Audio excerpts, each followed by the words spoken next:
కౌశిక్ చూడ నా car loan clear అయిపోయింది. లాస్ట్ మంతే లాస్ట్ ఈఎంఐ కట్టేసా చూడ. మరి కార్ ని కంప్లీట్ గా నీ పేరు మీదకి మార్చుకున్నావా?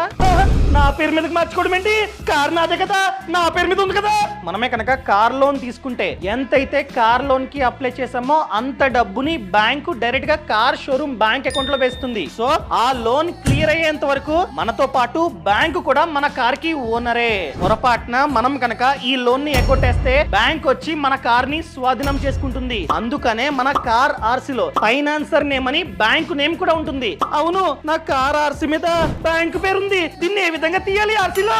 ఆ బ్యాంక్ వెళ్ళి ఎన్ఓసి అదే విధంగా ఫామ్ 35 తెచ్చుకో. ఈ 2 డాక్యుమెంట్స్ తో పాటు Aadhaar card, pan card, original RC and దాంతో పాటు ఇన్సూరెన్స్ డాక్యుమెంట్ ఇవన్నీ తీసుకెళ్లి ఆర్టీఓ ఆఫీస్ లో ఇవ్వు. వాళ్ళు చెక్ చేసి కొత్త ఆర్సీని నీ ఇంటికి పంపిస్తారు. ఆ కొత్త ఆర్సీలో ఫైనాన్సర్ నేమ్ అని బ్యాంకు నేమ్ ఉండదు. అప్పుడు 100% కార్ కి ఓనర్ నువ్వు.